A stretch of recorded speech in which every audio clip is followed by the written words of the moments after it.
겨울이 오면 도로 상황도 순식간에 바뀌는데요. 그 첫 번째 사고입니다. 좀처럼 풀리지 않는 정체. 그때 쏜살같이 달려온 화물차가 멈추지 않고 돌진합니다. 아비규환이 된 도로. 화물차가 지나간 자리는 전쟁터를 연상케 합니다. 구급차가 6대가 나갔어요. 심각한 부상은 없었고요. 중상자 3명, 나머지는 경상자예요. 다행히 대형 사고임에도 불구하고 이송 당시에 큰 부상자는 없었다고 하는데요. 우리는 그날 현장에 가장 먼저 도착했던 견인차 운전자를 만날 수 있었습니다. 아직도 그날을 잊지 못한다는데요. 차가 진정체가 좀 많이 이루어지는 상태인데 대형 화물차가 앞에 서행한 차들을 인지를 못했던 것 같아요. 뒤에서 후미 추돌을 하면서 9번째 차까지 이렇게 밀은 그런 상황이었어요. 무려 구중 수돌로까지 이어진 이 사고. 당시 현장 상황은 어땠을까요? 대략 사고 처리 현장 가서 마무리되는 데까지 저희가 3시간 정도 걸렸어요. 주행이 불가능한 상태. 이게 주행이 아니라 견인이 제대로 될 수 없는 상태. 모든 차들이 다. 지붕하고 앞유리까지 다 들러갔어요. 심지어는 차량 번호판이 어디 있는지도 몰라요. 사고 차량이 있는 공업사로 가보았습니다. 참혹한 당시 현장을 그대로 보여주는 차량의 상태. 사고가 났을 당시 가장 먼저 추돌한 차량과 세 번째로 추돌한 차량이 바로 이렇게 된 건데요. 형체를 알아볼 수 없을 정도로 파손된 차량들. 모두에게 충격을 안겨준 이 사고의 원인은 무엇이었을까요? 여기는 뭐 딴 생각을 했다고 하면서 멍한 상태로 했다고는 얘기를 하더라고요, 저희한테. 돌았냐고 물어보니까 그냥 돌든 안 했다고 얘기를 하면서. 운전대를 잡은 순간부터는 오로지 운전에만 집중해야 합니다. 잠깐의 실수가 생사를 오가는 치명적인 사고를 부를 수 있습니다. 영화에서와 같은 일이 현실에서 일어날까 공포에 휩싸였다는 제보자. 영화에 나온 터널이 생각이 났고요. 앞에가 아무것도 안 보이고 이게 어떻게 될지 모르는 공포감이 있었고 그 순간은 재난이었어요. 희뿌연 연기로 가득 찬 터널. 무슨 일인지 알 수 없었던 운전자들은 무리하게 터널을 벗어나려고 우회하기도 합니다. 이 안에 갇힌 사람은 약 170명. 터널 안은 공포 그 자체였다고 하는데요. 매연 냄새도 나고 연기가 터널 안쪽으로 확 들어오니까 시야가 없어지기 시작하니까 사람들이 겁을 먹었던 것 같아요. 당시 10m 앞도 제대로 보이지 않았다는 제보자. 사람들을 두려움에 떨게 한 연기의 정체는 무엇이었을까요? 천천히 나갔는데 터널 막 나가면서 왼쪽을 보니까 차량이 완전히 다 불에 타서 뼈만 남아있더라고요, 차체만. 터널 출입구에서 차량이 화재가 났던 겁니다. 아직 현장에는 사고의 흔적이 남아 있었는데요. 차량은 왜 불이 난 걸까요? 차량 정체로 인해서 조금 서행하고 뒤 따라온 세 번째 차가 그 앞에 차를 추돌을 해가지고 이거 앞으로 밀리면서 이렇게 3중 추돌 사고가 발생한 겁니다. 터널을 빠져나온 차량 한 대가 앞 차량을 추돌한 후 불이 난 건데요. 출입구에서 발생한 화재로 연기가 터널로 들어왔던 겁니다. 추돌 후 망가진 배선에 불이 붙은 것이 화재의 원인. 그렇다면 차량은 왜 앞 차량을 추돌한 걸까요? 거기 터널 빠져나오면은 이제 시야도 좁아지고 그래서 이제 좀 앞이가 안 보이는 현상이 있어요. 나오면서 잘 안 보이네 갖고 주의 의무를 좀 소홀히 했다고 자기가 시인을 하시더라고요. 터널의 진출입 구간에서는 서행하고 안전거리를 확보하는 것. 저도 꼭 기억하겠습니다. 이번 제보자는 도로에서 예상치 못한 사고를 당했다고 하는데요. 나 혼자 운전을 잘한다고 해서 안 일어나는 게 아니라 주변에서 어떤 돌발 상황이 발생할 수 있다는 생각이 이제 들더라고요. 그날 도로에서 제보자를 당황하게 한 돌발 상황은 무엇이었을까요?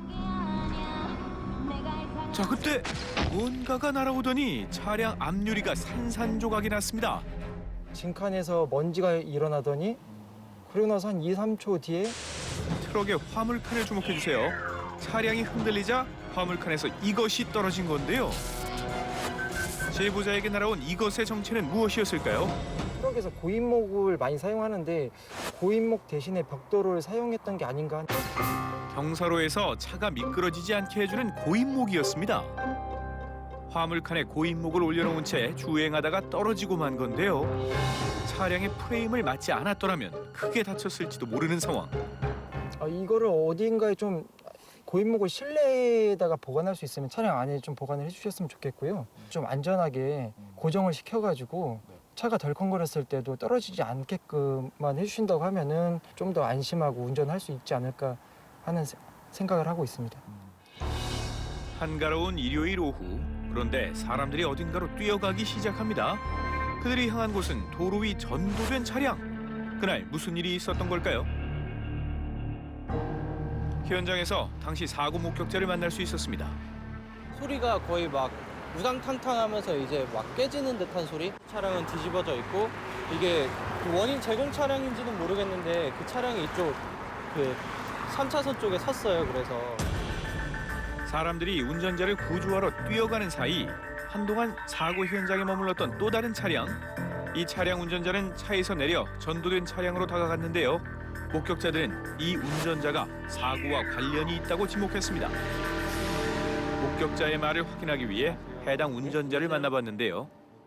그 차는 뭐 아무 그렇게 뭐 막히지도 않았고 교통도 뭐 그런 상황은 아니었는데 차가 중심을 잃은 것 같더라고요. 갑자기. 당시 블랙박스 영상입니다.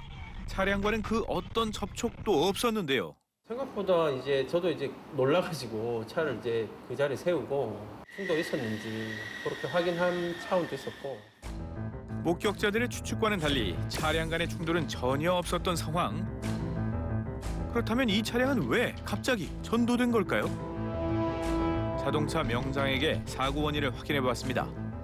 이 차 같은 경우는 두 가지가 있어요. 뭐냐면 일단 다른 차에 비해서 지상고가 꽤나 높거든요. 중심이 위에 있기 때문에 잘못하면 넘어질 수가 있는 차이고 이 차는 ABS 브레이크가 없는 거예요. 거기서 핸들 꺾이면 바로 넘어지는 거예요.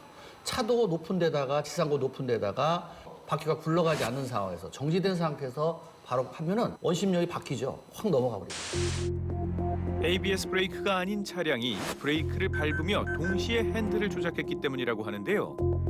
그렇다면 ABS 브레이크와 일반 브레이크는 무슨 차이가 있는 걸까요? ABS 브레이크는 이렇게 브레이크가 고정되는 것이 아니라 이렇게 돌아가요. 돌아가면 섰다 돌아갔다 섰다 돌아갔다 섰다 돌아갔다 섰다 돌아갔다 이렇게 하는 게 ABS 브레이크고 일반 브레이크는 그냥 밟으면 이게 안 돌아가는 거죠. 지금 여러분이 타고 다니는 차량은 어떤 브레이크인지 혹시 알고 계십니까? 본인의 차량에 대해 제대로 알고 운전하고 있는지 지금 점검해 볼 때입니다. 도로를 주시하는 이 남자, 이곳은 바로 그의 첫 사고 현장이라고 합니다.